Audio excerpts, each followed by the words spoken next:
हम लोग हैं अभी चैप्टर नंबर 3 के ऊपर। आप कहेंगे 2 क्यों नहीं? 2 बस ठीक, इसके बाद में 3 नंबर बहुत इजी है। इजी के बदले मैं कहना चाहूंगा वो छोटा सा है। कितने लोगों को याद है ऐसा कुछ हुआ था जिंदगी में? Serving notice of a resolution, क्या उसके ब्रैकेट में क्या हेडिंग दिया हुआ है? न्यूले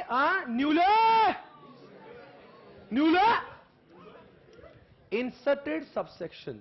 ये सेक्शन दुनिया में पहले भी था भाई और बहनों।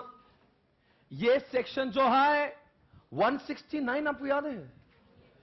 सर्विंग 169 को थोड़ा सा याद करना पड़ेगा। किसी को याद है 139 है? ओ ये तो कुछ सर, ये कुछ रिमोल के कॉन्टेक्स्ट में हमने कभी पढ़ा था, कुछ पता होगा तो बोलिए। किसी को याद है 169 क्या था वैसे?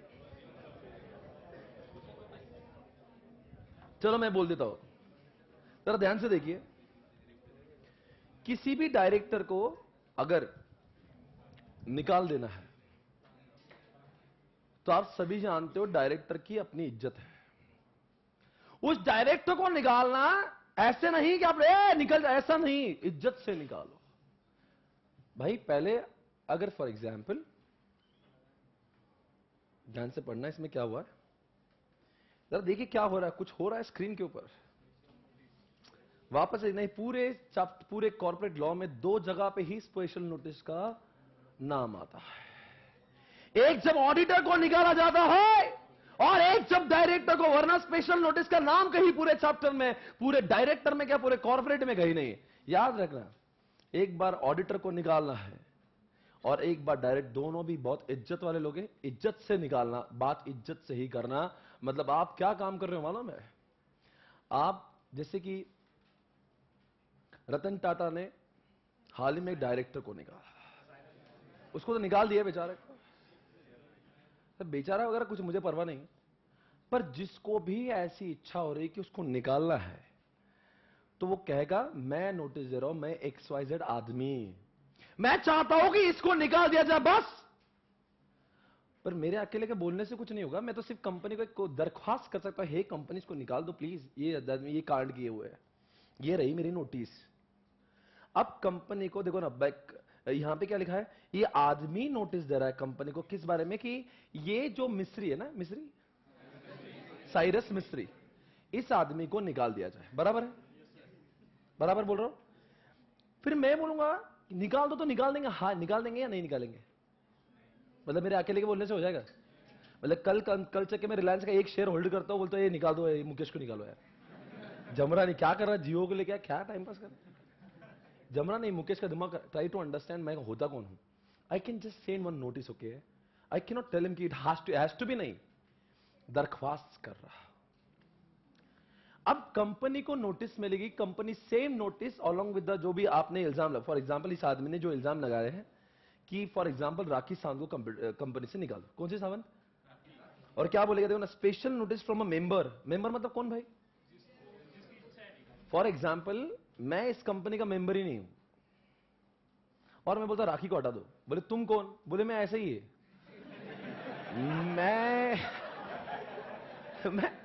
मैं शुभ चिंतक हूं। ज्यादा तुम्हारी चिंता मत जताइए, अपने घर का देखिए या दूसरों के दिमाग मत लगाइए। अब राखी जी को निकालना है, हमारा निजी मामला है। हमारे कोई शेयर होल्डर को ग्रैंड मस्ती हुई और उन्होंने हमको अगर नोटिस दिया तो हम लोग सोचेंगे तुम कौन है, लेना नहीं देना नहीं कुछ नहीं। यहां लिखा है member, try to understand, member of the company proposing and what. क्या बोल रहा है कि एक काम करो, इसका मैं सिर्फ आपको दे रहा हूं, इसके चिट्ठा जिसने काला काम क्यों दे रहा हूं। अब एक काम करो, नोटिस एक काम करो, सारे शेयर होल्डर को बुलाओ, शेयर होल्डर को बताओ कि मैंने क्या बोला है कि इसने कौन सा गंदा काम किया। बराबर क्या नहीं? फिर लोग भी समझ जाएंगे मैंने जो इल्जाम लगाया वो बेबुनियाद नहीं है, मैं सही बोल रहा हूं। ये आदमी का इस कंपनी में कोई भी काम नहीं है, ये कमीना है, कुत्ता ही है इस आदमी का, बिकॉज ये गंदा काम कर रहा है। तो अब बताइए, ये आदमी जिसके आप बजा रहे हो इतनी नोटिस में, वो कुछ बोलेगा कि नहीं, चीखेगा कि नहीं? वो चीखने का समय अब आ चुका है। इसके पहले वाला बोला कि उसको बजाओ बजाओ बजाओ, अब बोलेंगे अब बुत्ता बजा रहा, मुझे भी कुछ बोलने का अधिकार दो कि ये जो लगाए हुए इल्जाम मेरे ऊपर है वो बेबुनियाद है, मैं बेदाग इंसान हूं, मैंने कोई भी गंदा काम, पर मुझे बोलने का चांस तो दो। अरे तुमने तो लगा दिए मेरे ऊपर, आरोप लगा दिए, देखिए ध्यान से देखिए यहां पे। अब भला ये इतनी सुशील सुंदर जो नारी है, क्या ये कोई गंदा काम कर सकती है? क्या आपको लगता है कि इसको कंपनी से एक नोटिस के बुनियाद पर निकाल देना चाहिए? नहीं, कंपनी कहती है कि राखी जी आपको निकालने के लिए लोग कह रहे हैं, आप राखी बस मुझे निकालने से पहले मेरे दिल में क्या अरमान है, मुझे क्यों नहीं निकालना चाहिए? समझ गए? मुझे क्यों नहीं निकालना चाहिए? तो तुम जो नहीं कि शेयर होल्डर को बुला के ओआर जो पास करोगे ना, उसके लिए तो नोटिस भेजोगे, नोटिस के साथ में जो मैं कह रही हूं ना वो भी लगा के भेजो। लिखो कि ये तुमने मेरे ऊपर जो इल्जाम लगाया वो ये है, और ये मेरा उसके ऊपर ये प्रत्युत्तर है। समझ में आ रहा है? अभी सही तो बोल रही ना यार, मतलब तुमने तो इल्जाम लगा के ठोक दिए, पर मेरा भी तो सुन लो, बराबर है भाई। तुमने तो क्या आरोप लगाए, आरोप पे प्रत्यारोप तो होगा। ट्राई टू अंडरस्टैंड, तुमने जो इल्जाम लगाए मेरा भी तो सुन लो। हो सकता है ये जो आरोप मेरे ऊपर लगे हैं वो बेबुनियाद है, हो सकता है कि ये सही बोल रही हो। कानून कहता है इसको भी चांस मिलना चाहिए, उसको कहते हैं रिप्रेजेंटेशन। बराबर समझ में आ रहा है? कौन रिप्रेजेंटेशन देगा? Send copy of special notice to director, मतलब इसको नोटिस देंगे, अब बदले में ये क्या देगी? और रिप्रेजेंटेशन अगर ये टाइम पे दे दे, क्या टाइम पे? क्योंकि नोटिस देना है ना, कौन नोटिस देगा? क्यों? कंपनी अब निकाल देगी ना राखी को ऐसी। कोई भी डायरेक्टर को ऐसे नहीं ले आ जाता और ऐसे ओआर पास करना पड़ेगा, मतलब जनरल मीटिंग होगी, मतलब ही आपको एक नोटिस सबको भेजना पड़ेगा, आओ भाई आओ इसको निकालना, ये इसने गंदा काम किया है, ये लोगों ने ये इल्जाम लगा है। पर राखी जी बोल रही सिर्फ यही मत भेजो कि मैंने कौन सा गंदा काम किया है, ये भी बोलिए कि मेरा उसके ऊपर क्या मतलब रिप्लाई है और क्या प्रत्युत्तर है। तो मतलब दो चीजें नोटिस के साथ जाएगी, एक जो लगाए हुए इल्जाम और ये इसका उत्तर, और तीसरी बात मीटिंग में आओ, ताकि जब मीटिंग में आने वाला आदमी पूरे तैयारी से आएगा कि उसको बोलना क्या है। बराबर चल रहा है ना? आइए, ये वो अमेंडमेंट है जो आ चुका है। अभी तक का तो पहले था ही सिलेबस में, अरे अभी तक का तो था ही ना, ये तो नया नहीं पढ़ा, अब ये जो है नया है। अब इतना शायद से ये भी हमने पढ़ा हुआ है ऐसा लगता है, कुछ नया जैसा दिख रहा नहीं। देखिए इधर इधर स्क्रीन पे कौन है, क्या दे रही है? दो बातें होती है, एक तो टाइम के अंदर दे रही है और तो टाइम पे नहीं दे रही है। अगर ये टाइम के अंदर बोल रहा है मतलब नोटिस भेजने के पहले जवाब दे दे, तो नोटिस के साथ बोलेंगे राखी जी ने ये बोला है, ये आदमी ने राखी जी के ऊपर ये इल्जाम लगाए थे, राखी जी का ये जवाब है, ये नोटिस के साथ में जवाब भी और इल्जाम भी दोनों साथ में। अब तुम देख लेना जनरल मीटिंग में करना क्या है उसके साथ में। Is it okay? पर राखी टाइम के अंदर विद इन टाइम दे दो, send presentation along with what? Representation समझता है उसका उसका जवाब। और नॉट विद इन टाइम बोला तो it has to be read out, at least read out at the meeting. Rakhi ji बोले देखो मैं जवाब देने में लेट हो चुकी हूं, मैं जानती हूं मेरे पीछे कुछ काम ऐसा था, मैं जवाब सही वक्त पर, इसका यह मतलब नहीं कि मैं जो जवाब दे रही हूं बोलो ना वो गलत है। मेरी बात एक बार बोलना, देखो इतने दिन आपकी कंपनी के लिए काम किया, मां कसम दुनिया को भुला के, अब कम से कम अपॉर्चुनिटी ऑफ जो मैं आपने नोटिस में नहीं भेजा, at least it has to be read out during the meeting. तो क्या करेंगे, जिस दिन वो फैसला होने के लिए जो मीटिंग जमा होगी, बोलो ना क्या होगा, तो सब लोग वहां पे जमा होंगे। जो नोटिस तो मिली नहीं थी, नोटिस मिली थी पर इसका जवाब नहीं मिला था, बोलो ना फिर क्या होगा? तो बोलेंगे मैं कंपनी सेक्रेटरी आपको वक्त न होने के कारण राखी जी का जवाब नहीं भेज पाया, पर राखी जी का यह जवाब है, इससे पहले आप फैसला दे दिए, ये जवाब सुन लीजिएगा। आप शेयर होल्डर्स हो, अब मैं पढ़ूंगा राखी जी ने क्या बोला। ये अमेंडमेंट है, कितना मजा है। ये अमेंडमेंट बोलते अमेंडमेंट होते हैं, जरूरी नहीं कि हर अमेंडमेंट आपको मतलब ऐसा बहुत चैलेंजिंग है, अमेंडमेंट का नाम लेता हूं ना, बच्चों लोग तो ओ माय गॉड इतना अमेंडमेंट यार। अरे नहीं भाई, ऐसा किसी ने बोला? पर जब भी अमेंडमेंट बोला ना, बच्चा कभी भी, इतने लोग क्यों आए मालूम क्या? अगर बोलता ना रिवीजन है, अमेंडमेंट, अरे अमेंडमेंट, अमेंडमेंट को हमेशा इज्जत ज्यादा होती है, बिकॉज बच्चा क्या है, उसके बात का बतंगड़ बना देता है। पर एक उतनी भी बात सही है, आईसीआई भी क्यों करती है एक्चुअली प्रॉब्लम आपका, आईसीआई जानबूझ के अमेंडमेंट में से ज्यादा पूछती है, इसलिए बच्चे ऐसे करते हैं। बट ठीक है ना, पर पढ़ना जरूरी है। अब बता तो क्या होगा, अब जरा देख लेना राखी जी का घिनौना काम। देखिए क्या कर रही है वो, ये महिला, इसको इस सेक्शन ने चांस क्या दिया, ये तो फालतू की बकवास करने लगी। वो नीडलेस, राखी को आदत है नीडलेस पब्लिसिटी की। राखी है, पूनम पांडे है, ये नीडलेस पब्लिसिटी वाले लोग हैं। मतलब ये हमेशा चर्चा में रहना पसंद करते हैं, कोई भी बात करेंगे, कुछ भी बोलेगी, रोएगी।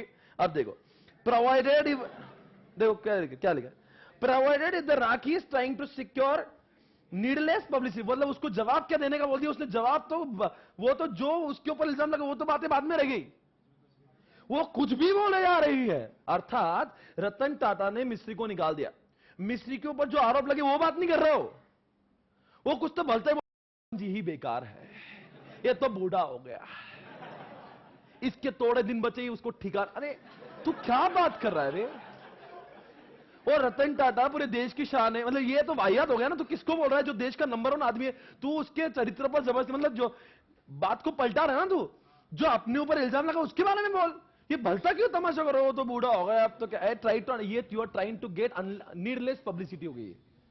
समझ में आ रहा है? ऐसी चीजों को नोटिस नहीं भेजेंगे ना, हम लोग रीड आउट करेंगे। तुझे जो आरोप लगाए थे ना उसके बारे में, you should have told about that, why the hell you are talking all such nonsense which is not even required in this case.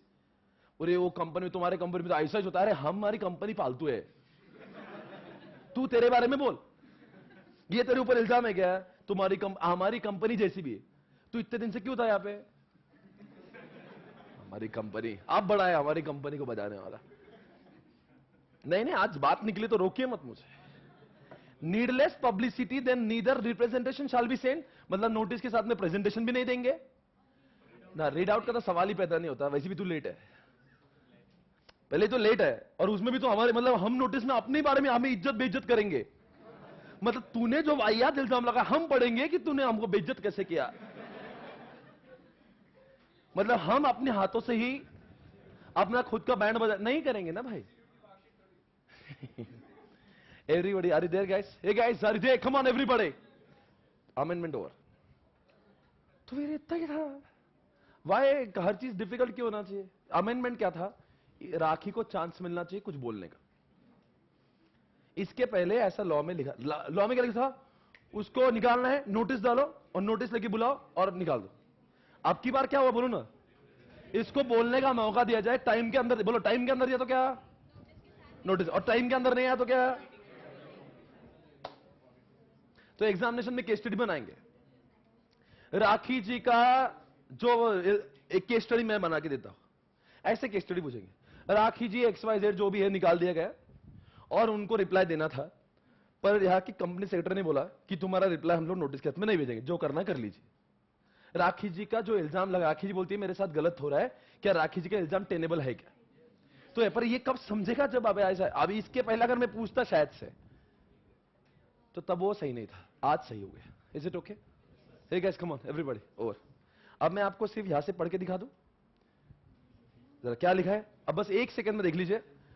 Where the notice has been given of resolution to remove director under this section, the director concerned मतलब director concerned मतलब कौन सा? राखी takes with respect thereto representation in writing to the company, लिख के देगी कि मुझे क्यों निकाला जा रहा है, वो गलत इल्जाम है, and request its notification to member। समझे क्या? वो बोलेगी एक काम करो, जो नोटिस भेज रहे हो ये भी भिजवा दीजिएगा, and permits it to do so in any notice। क्या लिखा है? in any notice बोलो ना बच्चों, अरे क्या लिखा है? In any notice of the resolution given to the member of the company, state the facts of the what? क्या लिखा है? क्या उसने जवाब दिया, उसका रिप्रेजेंटेशन आना चाहिए। Send a copy of the representation to what? किसको? Of the company to whom notice of the meeting is sent, and if the copy of the representation is not sent as aforesaid due to insufficient, बोलो ना, उसने राखी ने late reply किया, बोलो ना, तो आप क्या करेंगे? और फॉर द कंपनीज डिफॉल्ट है, जो भी हुआ है, बस जो भी गलती हुई उसका नोटिस भेजा नहीं गया, मतलब उसका रिप्रेजेंटेशन नोटिस के साथ में भेजा, तो क्या करना चाहिए? डायरेक्टर में without prejudice to his right to be heard orally required that the presentation shall be read out, underline the word read out at the meeting. समझ गए? Next point. Provide a copy of the representation need not. अगर यह महिला जबरदस्ती का needless publicity चाह रही, आगे आएगा नीडलेस पब्लिसिटी लिखा होगा, अंडरलाइन करो, कहीं तो आएगा नीडलेस पब्लिसिटी, कुछ तो आएगा, मैं बोलता हूं ना आगे, देखो देखिए चौथे पॉइंट में, to secure needless publicity for defamatory matter, मतलब जबरदस्ती का, वो खुद के बारे में तो कुछ बोल रहा नहीं और जबरदस्ती रतन टाटा को बदनाम कर रहा है. Need not be sent out at the representation, need not be read out at the meeting if the an application either the company or of the person who claims to be aggrieved. जो राखी जो बोल रही है कि मैं aggrieved मतलब क्या, दुखी आदमी, तो राखी जो बोल रही है कि जो मैं दुखी हूं, पर दुखी के बहाना करके अगर वो कंपनी की ही इज्जत लूट रही है, the tribunal is satisfied that the rights, अब ट्रिब्यूनल क्या लिखा है, underline the word tribunal is satisfied. समझा क्या? मतलब कंपनी क्या बोलेंगे, देखो आप बोलेंगे कि हमने सेक्शन में गड़बड़ की, पर हम कंपनी का नोटिस अगर ये सही लिखते तो हम भेजते भी थे, पर ये जो महिला है ना, ये कुछ भी फालतू के इल्जाम लगा रही है, आप खुद पढ़ के देखो, ट्रिब्यूनल बोलेंगे हाँ ये बहुत ही बेकार है, मत भेजो, बहुत ही बेकार, बोले रीड आउट, बोले वो भी मत करे, बहुत ही बेकार है, कुछ भी बोल रहे, लिखा है ना, tribunal is satisfied that the rights conferred by this section are being abused to secure needless publicity for defamatory matter, and the tribunal may order company's cost on the application to be paid in whole or in a part by the director, notwithstanding that he is not what, मतलब क्या बोल रहा है? ठीक है, इसी के साथ में चैप्टर 3 का अमेंडमेंट खत्म, मैं आगे बढ़ता हूं. Is she both a signing rapper? The champ is here. Is she Patel? Education lab. Yeah. Swapnil Patni. Come on. Hey, Havli. Agenda. Swapnil मेरा नाम, मेरे बड़े बड़े फैन है, आज जो मैं हूँ मॉम डैड की ये देन है, आईटी का सहारा और एसएम का है साथ, जिंदगी मेरी मैंने कर लिया बात, मेरे लेक्चर सुन लोग सीए बन जाते हैं, मोटिवेशन सुन अपनी जिंदगी बनाते हैं, कहते हैं सर आप अच्छा पढ़ाते हो, इसका केस स्टार माने जाते हो, फाइनल को आप लॉ पढ़ाते हो, उसमें बच्चों को रैंक दिलाते हो. ये हावली कम ऑन, आओ सुनाऊं तुम्हें अपनी कहानी, जहां मैं हूँ स्वप्निल अंकिता मेरी रानी, शुरू की मैंने पुणे से कहानी, खोला 130 सेंटर जिससे निकले हैं रैंकर, सीना मेरा वो चौड़ा कर जाते हैं, लॉ में जब 85 लेके आते हैं, हाँ जी लॉ में जब 85 लेके आते हैं. ए चिंटी yeah. You want me to study at home. You want me to study at home. By my pen drive, my CDs. By my pen drive, my CDs. Yeah.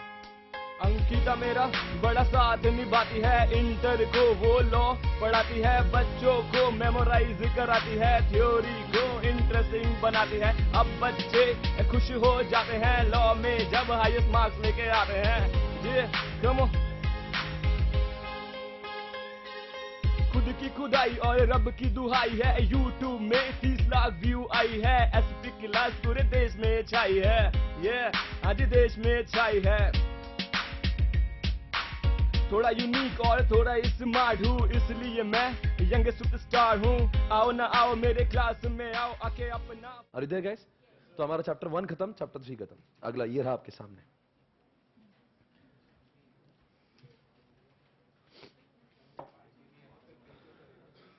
Chapter 2 पे आइए.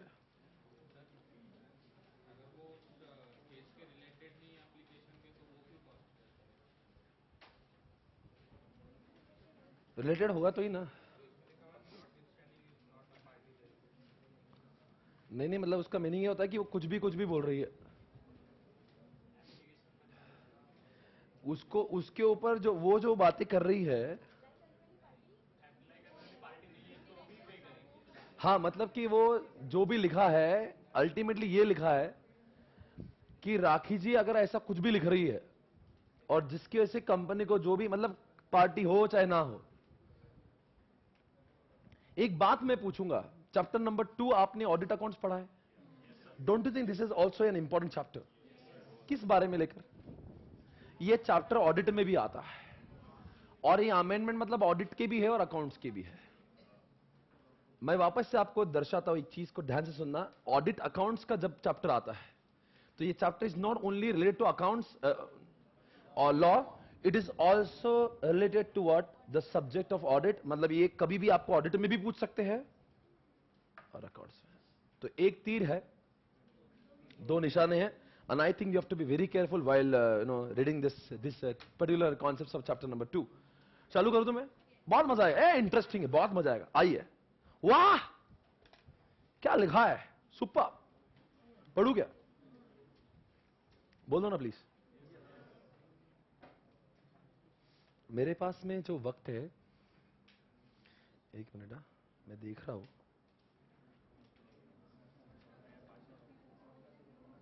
क्या मैं वो पढ़ा दूं जो इतने वक्त में खत्म हो जाएगा? क्योंकि वो चैप्टर 2 लूंगा तो वो आधा दूर होगा, पर चैप्टर 4 लूंगा उसमें से 2 ही सेक्शन में हो जाएंगे। आप बोलेंगे हाँ 4। अरे मैं बोल रहा हूं ना 4 को 30 मिनट्स लगेंगे सिर्फ। मैं बोल रहा हूं ना आपको 4 में वही बोल रहा था। मतलब ऑडिट अकाउंट्स इंपॉर्टेंट नहीं ऐसा नहीं है, पर अभी वो चालू कर तो अधूरा ही हो, बिकॉज उसमें बहुत कुछ ज्ञान दिया हुआ। 4 पे आते, सॉरी, या आई एम सॉरी, बट अब मैं कुछ नहीं कर पाया। अमेंडमेंट है, देखो जरा, दूसरा अमेंडमेंट पहले पढ़ेंगे हम लोग। उसके ऊपर वाला जो अमेंडमेंट है बहुत इजी है, वो मैं आपको मालूम है ये क्या हुआ था? याद करिए, मैनेजरियल रेम्युनरेशन नाम का चैप्टर था, सेक्शन 196 197 आपको याद होगा। 196 में लिखा था कि कौन मैनेजरियल पर्सन बन सकता है एंड ऑल दैट। पर 196 जब आप पढ़ते हो तो आप पे डिस्क्वालिफिकेशन ऑफ मैनेजरियल पर्सन भी आते हैं, और ये सब करते समय it should be read with schedule number 5। याद है? तो जब भी 196 पढ़ते हैं तो आपको शेड्यूल 5 को साथ में लेकर पढ़ना पड़ेगा। याद है? अरे बोलो ना। और जब मैं 197 की बात करता, आपको 196 और 7 में फर्क समझता है? 196 में उस मैनेजरल पर्सन के अपॉइंटमेंट और क्वालिफिकेशन डिस्क्वालिफिकेशन की बात होती है, पर जब मैं 197 की बात करता हूं मित्रों, तो मैं उस आदमी के रेम्युनरेशन की बात करता हूं। पर ध्यान से सुनना, देखते कितने लोग अच्छे से लॉ पढ़कर हुआ है। कंपनी के 2 तरीके से रेम्युनरेशन दी जाती है, एक जब प्रॉफिट होता है और जब प्रॉफिट नहीं होता है। जब प्रॉफिट होता है 2 ऑप्शन है, 197 है शेड्यूल 5। बोल रहे नहीं? 197 शेड्यूल 5 को देखना नहीं, पर 197 कहता है जब कंपनी अगर लॉस में है या फिर इनएडिक्वेट प्रॉफिट, मतलब कंपनी का प्रॉफिट है पर इनएडिक्वेट का मतलब समझते हो? जवाब देना था मैं तो। प्रॉफिट है, इनएडिक्वेट है, व्हाट डज इट मीन? मतलब कि अगर मेरे कंपनी का जो प्रॉफिट है वो 2 करोड़ का है और सैलरी हो रही है 3-3.5 करोड़ की, पर लॉस में नहीं हूं, मेरा इनएडिक्वेट प्रॉफिट है। ऐसे केसेस में आपको कितना पैसा देना चाहिए वो डिपेंड करता है शेड्यूल 5 के ऊपर। याद है? शेड्यूल 5 में हमने पुराने जमाने में ए और बी किया था। आपको मैं याद दिला दूं? याद करो, इफेक्टिव कैपिटल जैसा कुछ पढ़ा था। मैं क्या, आज तो बहुत संघर्ष होगा। 1 मिनट, मुझे आपको वहां ले जाने दीजिए, बहुत मजा आएगा जिंदगी में। चैप्टर कौन सा है? 4 ना 5? नहीं 4 पढ़ रहा हूं, 4 पढ़ा। Charts, yes.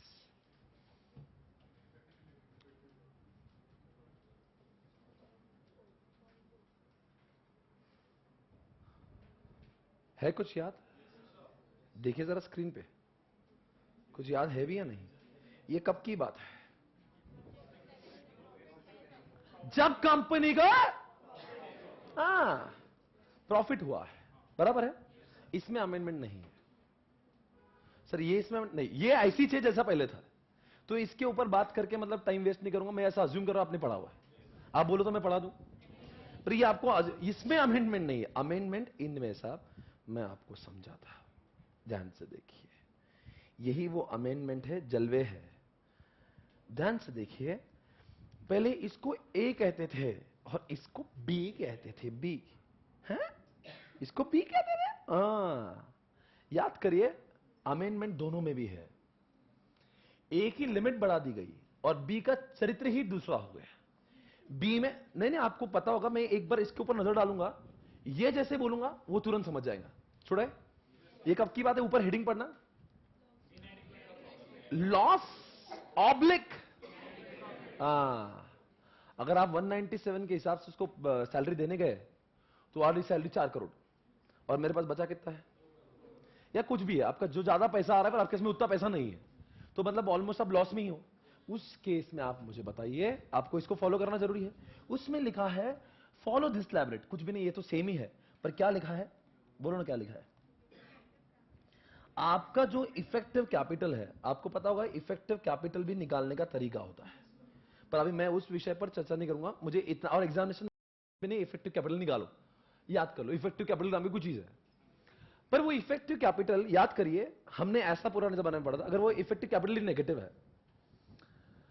Sir effective capital negative है मतलब कोई तो ऐसी सहारा और किंगफिशर जैसी कोई कंपनी होगी, सारा कैपिटल ही नेगेटिव है, कंपनी बर्बाद है, कैपिटल ही नेगेटिव है, इतनी भिखारी कंपनी है। या फिर 5 करोड़ से कम है, मतलब बहुत ही छोटी कंपनी है, जैसे स्वप्निल पटनी क्लासेस छोटी कंपनी है, रुकिए ना, और मान लीजिए वो लिस्टेड बनती है या फिर मान लो पब्लिक कंपनी बनती है, तो उस केस में 5 करोड़ से कम अगर मेरा इफेक्टिव कैपिटल है तो मैंने सैलरी 30 लाख देना चाहिए, ऐसा लिखा था। एक सवाल पूछूं, 30 लाख सबका मिला के या एक? वापस से सोचना, मेरे पास 5 मैनेजर है, साला मैं लॉसेस में चल रहा हूं, अरे लॉस में भिखारी बन गया हूं मैं, और मैनेजर फिर भी सैलरी मांग रहा है। पहली बात तो मुद्दे की है, ये इन लाचारों की वजह से, इन हलकट मैनेजर की वजह से मेरे कंपनी में घाटा हुआ। बताइए मेरा इफेक्टिव कैपिटल कम क्यों हुआ? इन कमीनों की वजह से। बताइए कोई कंपनी के बेहाल कब होते हैं? गाड़ी खराब कब होती है? ड्राइवर वाहियात होता है। ये वैसे ये मैनेज, अगर इनको तो मारना चाहिए। सैलरी की बात करते हो, मुझे तो लगता है कानून ही बेकार है। जब कंपनी घाटे में, आप बताइए कोई किस बात, अरे कंपनी को घाटे में ले लिए इन्होंने, इनएडिक्वेट प्रॉफिट है और लॉसेस में चल रही कंपनी, किस बात का पैसा मांगते हो रे? अरे तो कंपनी के नाम पे कलंक है, इनको तो मैं तो ऐसा लॉ बनाऊंगा 1 रुपए भी नहीं दूंगा, घर से लाओ इनके और पैसे। पर पता नहीं कानून भी अजीब बनते हैं, सामाजिक तत्वों पर बनते हैं कि भाई इनकी भी महिला होंगी, उनके घर के बीवी बच्चे होंगे, तो वो देख के कानून बन जाते हैं। पर एक्चुअल में आप बताइए, जिस आदमी ने अपने कंपनी को घाटे में लेके गया उसको कुछ सैलरी देना चाहिए? भाई साहब आप बोलिए,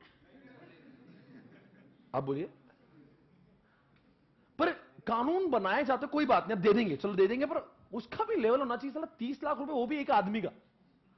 ये भी मुझे लगा था पहले सबका मिला के देंगे,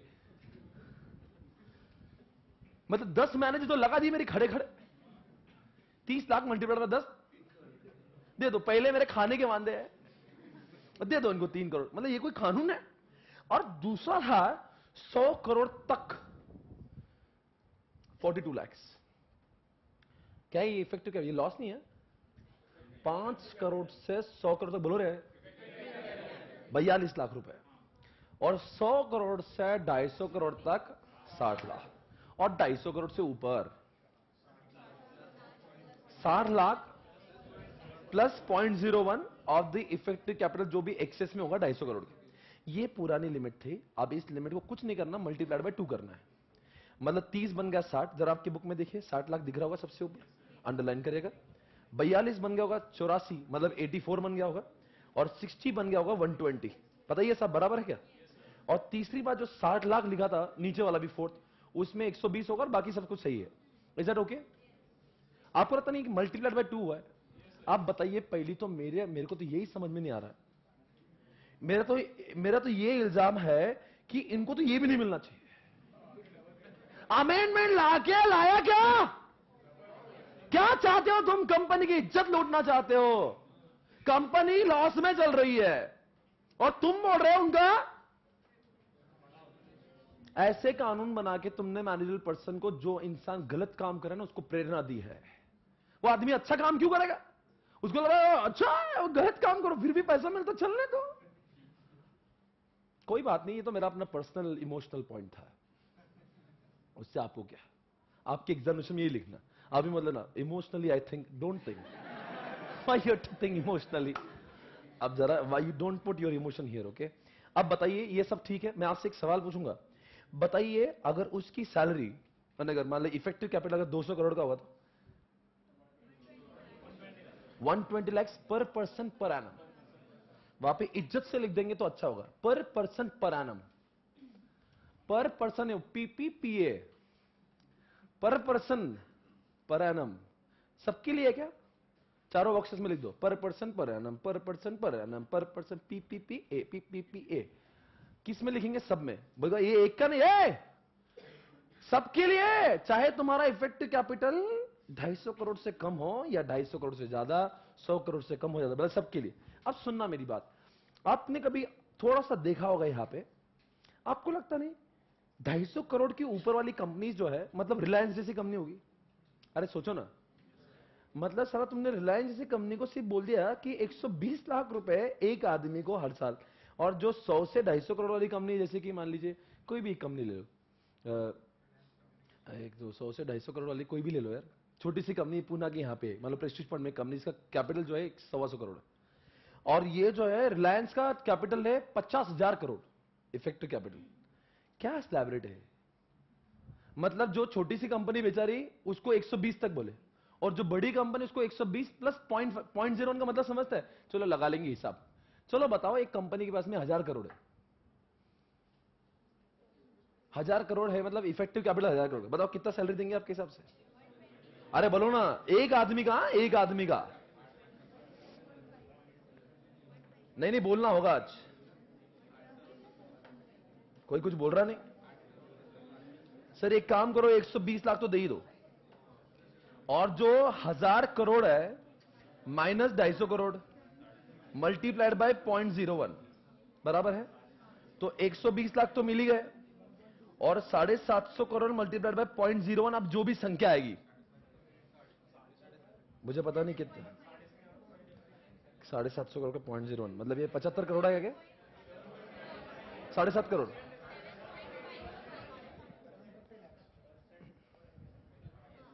अरे 0.01 परसेंटेज नहीं है, 0.01। एक बार जरा इसमें देख लो भाई, नहीं नहीं, मतलब आईसीआई के मॉडल देख लो, मतलब 0.01% मतलब और उसमें जाएगा वो। मैं एक बार चेक कर रहा हूं आपके सामने, आप मुझे बजाओ मत। 0.01 के बाद में भी परसेंटेज है क्या? ऐसा आईसीआई के सप्लीमेंट्री में दिया है, मतलब तो और अंदर घुसेगा ये। ठीक है, मतलब वो बहुत ही कम जाएगा वो। 0.01 का परसेंटेज मतलब वो डिवाइड बाय 100 हो जाएगा ना।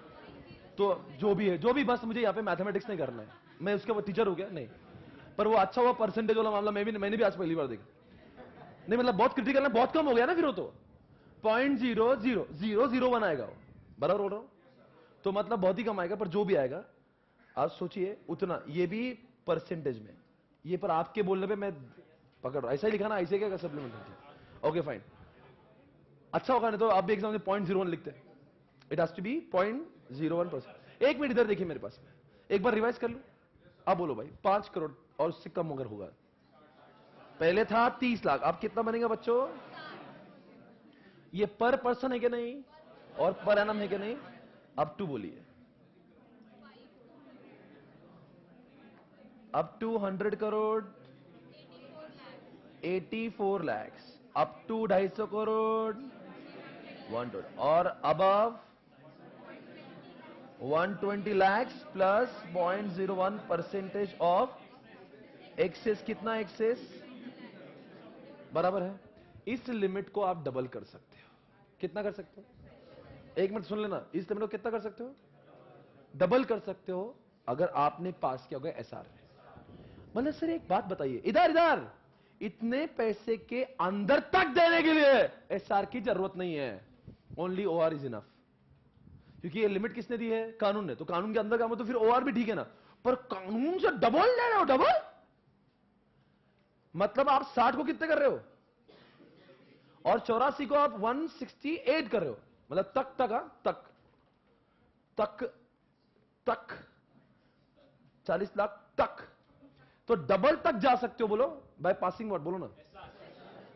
मैं आपके सामने वो स्क्रीन पे लेकर आता हूं। आइए, मुझे यही बोलना था जो आपके सामने है। जरा ध्यान से देखिए मैं क्या लिख रहा हूं, जरा ध्यान से पढ़ना क्या लिखा है। The limits can be double if what, come on everybody now. और उसके ऊपर क्या लिखा है, by passing, by passing, by passing. तो आपके बुक में वो नहीं लिखा है, तो आप क्या करेंगे समझ गया क्या? वो जो रेडीमेड जो टेबल दिया है ना आपकी बुक में, जो लिमिट दिया है ना, वहां पे लिखो बाय पासिंग और उतना हो सकता है, लिखा है? हाँ नहीं, पर टेबल में लिख दो, ऐसे बोलो तो। अरे आप समझ रहे नहीं, टेबल पे तो ओआर है, ओआर लिख दो। और उसके नीचे क्या लिखा है कि एसआर पास करके आप डबल तक कर सकते हो। तो उसके नीचे जो एसआर लिखा है उसको भी अंडरलाइन करो, डबल को भी अंडरलाइन करो। समझा कि मैं शायद से कुछ बोल रहा था? बराबर चल रहा है? क्या बदलाव हुए भाई? कहानी वही है, सिर्फ डबल हो गए, बाकी कुछ नहीं हुआ। बराबर है, देखो यहां पे। अरे देख रहे भी नहीं आप? Limit shall be double. Okay guys, is it okay? अब इसके ऊपर एक लाइन लिखिए जो बहुत ही अच्छी है और आपको समझना जरूरी है। ये टेबल तो सबको समझ गया है। यहां पे दो मुद्दे याद रखना, पर पर्सन पर एनम 1, और ये करना है ओआर, और इसको डबल करना है तो ऐसा। ऊपर जाइए, बहुत अच्छा लिखा हुआ है यहीं पे इसी पेज पे। Remuneration payable by companies having what, क्या लिखा, नो प्रॉफिट, इनएडिक्वेट प्रॉफिट, है ना? विदाउट क्या लिखा है, मतलब इस लिमिट तक अथवा इससे डबल तक भी अगर आप करते हो तो सीजी की परमिशन की जरूरत पर। मान्यवरा, अगर इस डबल से भी ऊपर चले जाओगे तो आपको आपके कंपनी के मर्जी से कुछ नहीं करना पड़ेगा। You have to take the approval from, come on everybody, central government. अगर आपको इतनी ही मस्ती है, लॉसेस भरी हालातों में आप इतना सैलरी दे रहे हो जैसे तुम्हारे मैनेजरों ने चमत्कार किया, उन लोगों तो यहां पे कोपचे में लेके बजाना चाहिए, सैलरी की बात तक नहीं करना चाहिए। बड़ा समझ में आ रहा है क्या? तो समझ गए होंगे। अगर एक तीन बातें बोलूंगा, अगर इस लिमिट तक दिया तो ओआर, डबल किया तो, और उसके ऊपर गया तो आगे देखिए। Where in any financial year during currency of tenure of the manager person, a company has no profit or its profit is what, inadequate, it may without CG approval pay remuneration to the manager person not exceeding, कितना लिखा है, A और B, इसके ऊपर नहीं जाना। किसके ऊपर? एक तो ओआर करके यहां तक या एसआर करके यहां तक, पर उससे ऊपर जाना है तो सीजी। पर यहां पे ए और बी लिखा है और मैं इस समय सिर्फ ए पढ़ रहा हूं। ए को 3 बार अंडरलाइन कर दो, कोपचे में ए लिखा हुआ है, लिखा है कोपचे में उसको, क्योंकि वो ए इंपॉर्टेंट। अभी तो बी तो आया नहीं, बी आ गया अभी। उसके ऊपर एक लाइन लिखी है एक्सप्रेशन की, वो मुझे पढ़ना जरूरी हो जा रही है। सबसे शायद से आपके बुक में आखिरी में एक लाइन लिखी थी, 4.1 पे देखेंगे आप, देखो मेरे स्लाइड पे यहां पे लिखे हुए, it is here bye clarified that for a period lesser than 1 year the limit shall be prorated. आप मुझे समझा दो प्लीज। अगर वो आदमी ने 6 महीने काम किया है, आपने बोला पर पर्सन पर एनम, तो फिर अगर वो पर एनम बोला है तो ये 84 लाख इंटू 6/12। बेटा बहुत आगे जाओगे आप, क्यों डिवाइडेड बाय 12 2 नहीं कर सकते? 6 दोस्तों, जितना ये लिमिट दिया है उसके आप आधा करना पड़ेगा ऑब्वियसली। और मान लीजिए 4 महीने क्या होगा, तो नॉलेज है आपका ये। एक बात पूछू क्या, दर्द होगा सुन के। एक आदमी को 70 लाख रुपए महीने का पगार था। कितना? 70 लाख रुपए। कितने? वापस और कितने? 70 लाख। और कंपनी इस कैटेगरी में बिलोंग कर रही थी। सर 70 लाख रुपए महीने का पगार होता किसको? अच्छा होता भाई।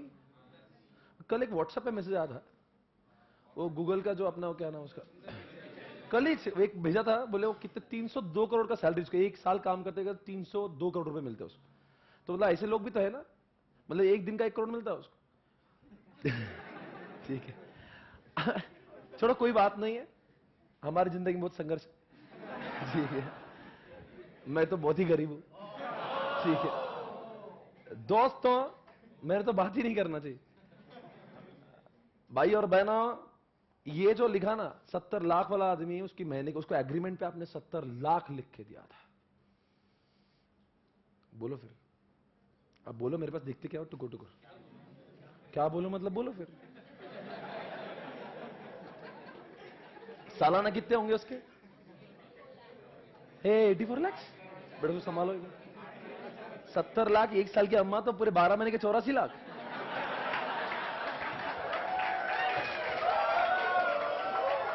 बात नहीं, कैसा है इस उम्र, 840 लाख होंगे, कोई बात नहीं, जीरो इधर उधर होता है। तो बताइए क्या होगा? 840 लाख आप दे दोगे उसको? ट्राई टू अंडरस्टैंड, 840 लाख उसको देंगे या नहीं देंगे? अगर ये सिचुएशन आपके सामने है, ये लिमिट काय के लिए डाली फिर वहां पे? आप बहुत होशियार हो क्या? आपको 84 लाख दिख ही देना, आप बोले 840, वो क्या तेल लगाना उसका एग्रीमेंट? यहां पे हमने काय के लिए लॉ बनाया? पागल हो गया हम लोग लॉ बनाने के लिए? डबल दे रहे ना तुमको, डबल कर लो, बहुत से बहुत आपको बहुत ही मस्ती, तो एक काम करो, डबल करो एसआर पास करके। पर अगर एक बात है, उसकी भी ऊपर देना है तो आपको सीजी, फिर आप उसको पूरी स्टेट दे दो। तो हम बोल रहे हैं अगर फिर लॉ काय के लिए बनाए? बोले एग्रीमेंट में, अरे एग्रीमेंट का तेल लगा, एग्रीमेंट बड़ा है कि लॉ बड़ा है? दूसरी बात, पर अगर ये आदमी जो है ना सेक्शन बी वाला है, बी वाला है, तो फिर तुम उसको कुछ भी कर दो। सिर्फ बी वाले में लिखा गया है, जाओ जरा जाओ, पढ़ो पढ़ो पढ़ो। बी वाला अगर आदमी है ना उसको सीजी के परमिशन की जरूरत नहीं है। जरा पढ़िए ना, वो आदमी ही ऐसा है। सर कौन है ये आदमी? वो आदमी में वो काबिलियत है, वो ग्रेजुएट है, बीकॉम पास हुआ है। हाँ जरा आपको बुरा मत मानिए, होली जरा देखिए, इधर आइए। बोलते हैं कि ये देखो ना, क्या मतलब, आप फिदा हो जाओगे। मां कसम, जिसने भी लॉ बनाना बहुत ऊपर जाएगा। ये लाइन पढ़ने में आपको समझ जाएगा कितना लेट के बनाया हो, ठीक है? सभी लोग देखना, मतलब मैं जब पढ़ाऊंगा ना आपको, आप बोलेंगे ऊपर ऐसा लिखा है, that person should have expertise knowledge, and उसके में वो डिफाइंड डिग्री होना चाहिए, और डिग्री में क्या लिखा नीचे? ग्रेजुएट। जरा बोलते हैं ऐसे लोगों को अगर आपने कितना भी दिया ना तो फिर कोई प्रॉब्लम नहीं, बिकॉज वो ग्रेजुएट है भाई, बीकॉम है। तुम होंगे सीए, बीकॉम है वो, साला बीकॉम है। मतलब कि वो बोल रहा है अगर वो ग्रेजुएट है तो, और उसके उसमें वो स्किल है जो कंपनी को चाहिए, तो फिर उसके नाम पे तो कुर्बान सब कुछ है। आप जरा देखिए बी में देखा ना, मतलब ऐसा लगा जोर का झटका, हाय हाय हाय हाय। ऊपर ऐसा लगता ना कि बहुत भारी लिखा हुआ है, नीचे आते के साथ में जब ग्रेजुएट पढ़ते ना, इंसान के वो जो है ना भरोसा उड़ जाता है।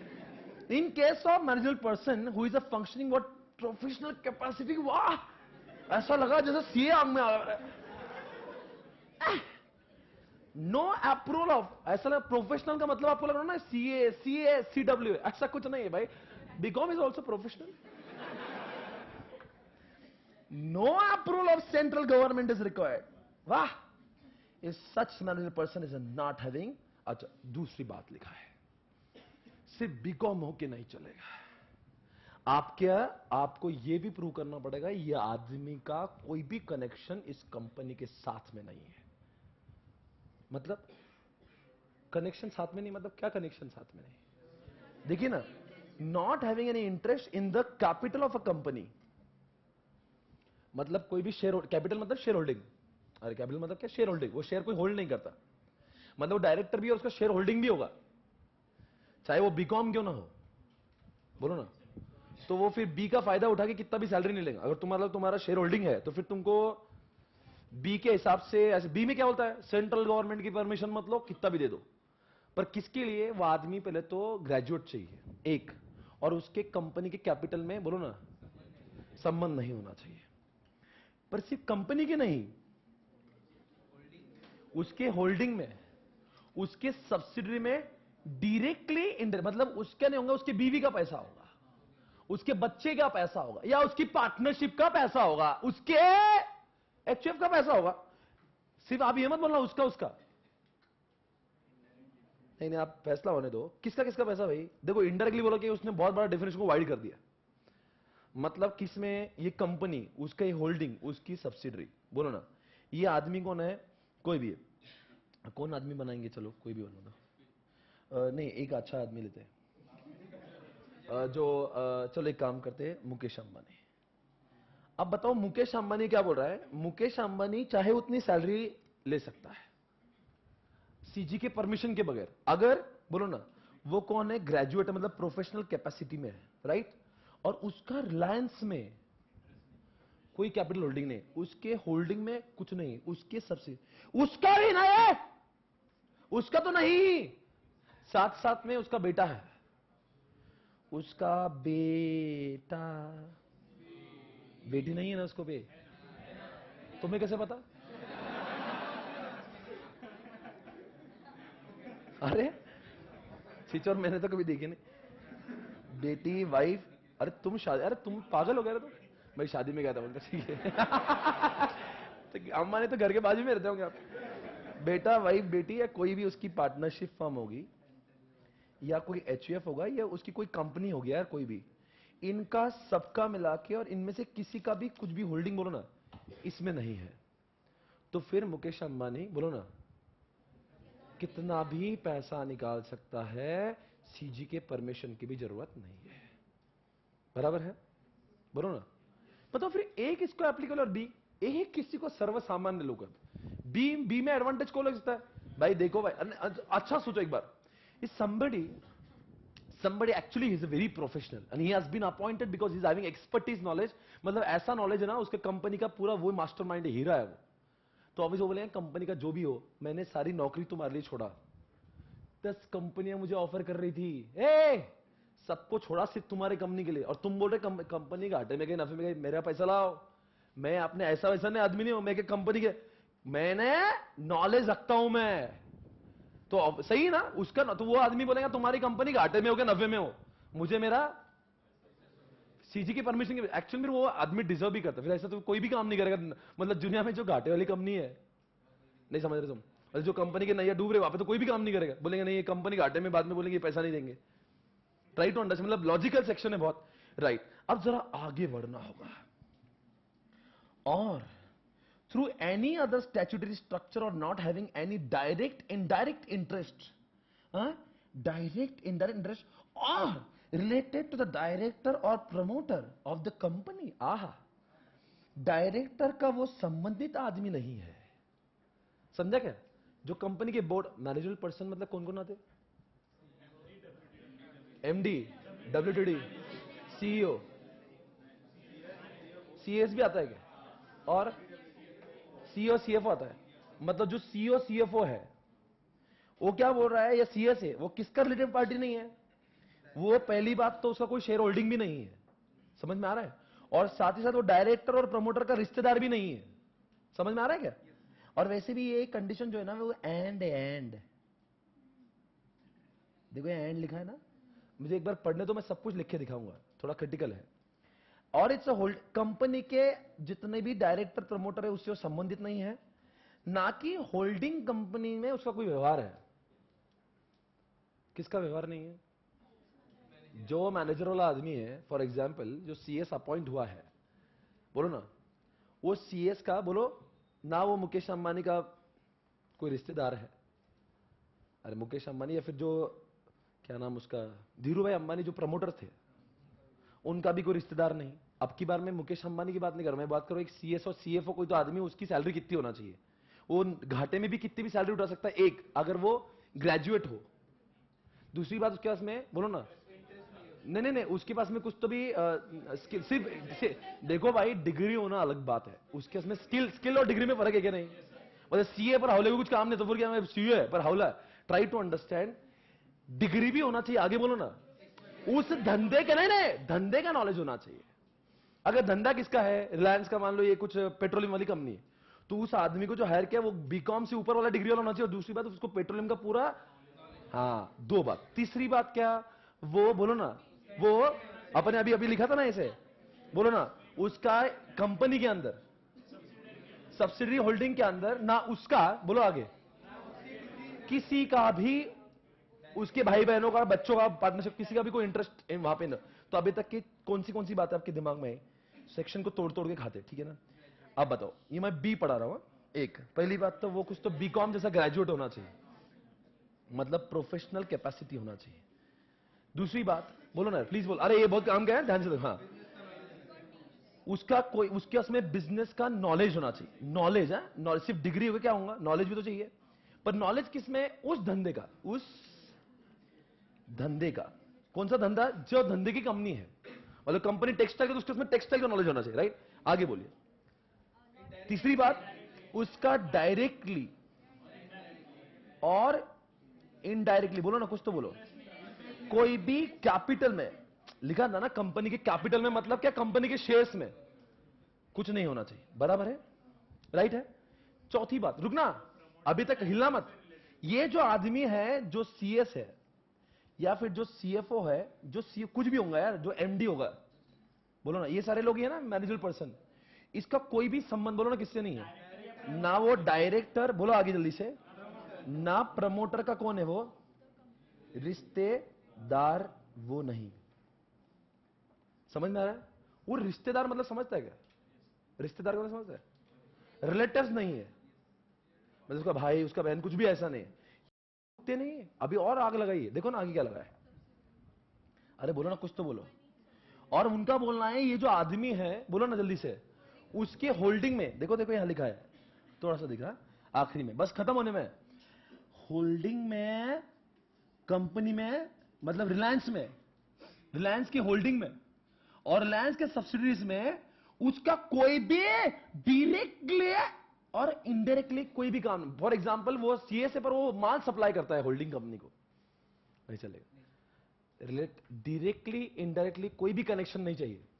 अरे कोई भी कनेक्शन मतलब क्या? कुछ भी यार, तुम बोलेंगे मैं रिलायंस का सीएसडी हूं और मैं रिलायंस को माल भी सप्लाई करता हूं। रिलायंस को क्या? तो रिलायंस की होल्डिंग सब्सिडी को माल भी सप्लाई करता हूं ना, देखो बी में सैलरी मिलेंगी, पर उतनी मिलेंगे जितना सीजी कह रहा है। अगर ये सेक्शन कैसा, ये छूट दे रहे ना कि भाई तुम कितना भी दे दो, सीजी को पूछना भी नहीं। मतलब क्या? तुम ऐसे आदमी होना चाहिए जिससे कंपनी का कोई भी वास्ता, मतलब प्योरली ही has been appointed because of his skill set, not because of मेहरबानी और रिश्तेदारी। अरे बोलो ना, are you understanding what they want to portray? मतलब वो लॉ मेकर क्या बोल रहा है, भाई ये आदमी को अगर गवर्नमेंट की परमिशन नहीं चाहिए तो दे दो, पर कब? जब वो प्रोफेशनल हो। एक बोल दो प्लीज, नॉलेज हो। तीसरी बात, उसका कोई भी कंपनी या होल्डिंग या सब्सिडी में कोई भी शेयर कैपिटल होल्डिंग नहीं होना चाहिए। उसका क्या? उसके बीवी बच्चों का किसका भी नहीं होना चाहिए। चौथी बात, वो प्रमोटर और डायरेक्टर का रिश्तेदार भी तो कितना भी सैलरी दे देगा। वो बोलेंगे तुम सेंट्रल गवर्नमेंट, मतलब क्या हुआ, समझ गया क्या? मतलब रिश्तेदार निकल गया, मान लो कि मुकेश अंबानी का बेटा ही सीएस हो गया और बोल रहे अच्छा है वो प्रोफेशनल भी है, दे दो उसको। दे दो नहीं, ये एंड है, ये और नहीं है, ये सब एंड है। एंड समझ में आ रहा है कि मैं क्या बोल रहा हूं? आप बोलेंगे सीएस है, मुकेश अंबानी का बेटा सीएस होगा, दे दो उसको 50 करोड़ रुपए, सीजी की परमिशन की जरूरत नहीं। ऐसा नहीं है, ये भी दिखना चाहिए कि वो डायरेक्टर प्रमोटर का कौन नहीं है। और आखिरी बात क्या लिखी है, बोलो ना क्या लिखे है? वो जो बोलो ना, डायरेक्टली प्लस इनडायरेक्टली, ना होल्डिंग में ना कंपनी में सब्सिडी में उसका कोई भी रिश्ता हो। फॉर एग्जांपल वो सीएस है और उसका भाई उसको माल सप्लाई करता है, तो फिर भी नहीं। मान लो उसकी वाइफ का ऐसा कोई बिजनेस है जो रिलायंस से माल खरीदती है, फिर भी नहीं चले। वो ऐसा व्यक्ति होना जो पूरी तरह से आइसोलेटेड है, जिसका वास्तविक जीवन में इस काम के अलावा कंपनी से कोई भी कनेक्शन नहीं है, ना रिश्तेदारों में, ना उसका वो कोई रिश्तेदारों में भी नहीं है, ना वो कंपनी से कोई डील करता है। अरे बोलो ना, ये आपको लगता नहीं ऐसा सेक्शन है जो एग्जामिनेशन में ऐसे ऐसे बजा के पूछेगी? आपको इतना आसान नहीं है ये पढ़ना। अब पता नहीं कुछ बोलते हैं उसका अजीब टाइप का लिखा हुआ है। मतलब पहली बात तो मुझे इतना खत्म करने दो, क्या लिखा है? एट द एनी टाइम, और क्या लिखा देखो ना, कहानी खत्म नहीं हो रही। Any time 2 years before and after. वाह, बिफोर की बात कर रहा है, आफ्टर की मतलब वो अपॉइंटमेंट होने के पहले साला उसने कुछ 10-20 हजार के शेयर्स लेके रखे थे रिलायंस के, अभी है भी नहीं यार। अरे अपॉइंट तो 2017 में हुआ, पर 2016 में उसके पास में शेयर्स थे, उसने वो बेच भी दिए, लग गई। अभी वो इसका चांस नहीं उठा सकता, इस सेवा का लाभ नहीं उठा सकता। और अगर मान लो अपॉइंटमेंट होने के बाद 2 साल के अंदर भी, बोलो ना, कुछ भी उसने व्यवहार किया होगा, मैं 2017 में अपॉइंट हुआ, 18 में शेयर्स लिए थे, बेच दिए, और सैलरी डिसाइड हो रही 2019 की, 20 की, फिर भी वो चांस नहीं ले सकता। मतलब वो ऐसा आदमी होना चाहिए, बोलो ना, बोलो ना प्लीज, वो कंपनी का अपॉइंटमेंट के पहले, अपॉइंटमेंट के बाद में 2-2 साल तक, मान लो 17 में अपॉइंट होता तो 15, 16, 17, 18, 19, 20, इसमें कोई भी कनेक्शन नहीं होना चाहिए। कौन से? वो कोई भी कनेक्शन। मान लो 2017 में अपॉइंट हुआ, 2016 में उसकी बीवी वहां पे कुछ रॉ मटेरियल सप्लाई करती थी, खत्म हो गया। उस खत्म हो गया मतलब ये नहीं कि सैलरी नहीं मिलेंगी, आपका गलत इंटेंशन हो रहा है। सैलरी अभी मतलब सैलरी नहीं देंगे, सैलरी देंगे भाई, सीजी को नहीं पूछेंगे बस। अपॉइंटमेंट एंड पोजीशंस क्या लिखा है? ग्रेजुएट लेवल क्वालिफिकेशन विथ क्या लिखा है? वित्त मतलब बीकॉम तो होना ही चाहिए, पर उसके पास में वो नॉलेज होना चाहिए in the field in which the company operates. मतलब कंपनी पेट्रोलियम की, उसके पास में पेट्रोलियम का नॉलेज होना चाहिए, बराबर है। इसी बात को समझाने के लिए मैंने आपको ये चार्ट बना। एक मिनट ध्यान से देख लेना, मैं बहुत अंदर हूं अभी, मुझे बाहर मत आने देना, मैं बहुत अंदर हूं। आइए आइए, आपने ए पढ़ लिया ना, अब बी को मैंने इतने शॉर्ट में यहां पे लिख के दिया है, जरा बात कर लेगा। उसके उसमें क्या होना चाहिए बच्चों? क्या होना चाहिए? Graduate level qualification with expertise knowledge. मतलब क्या?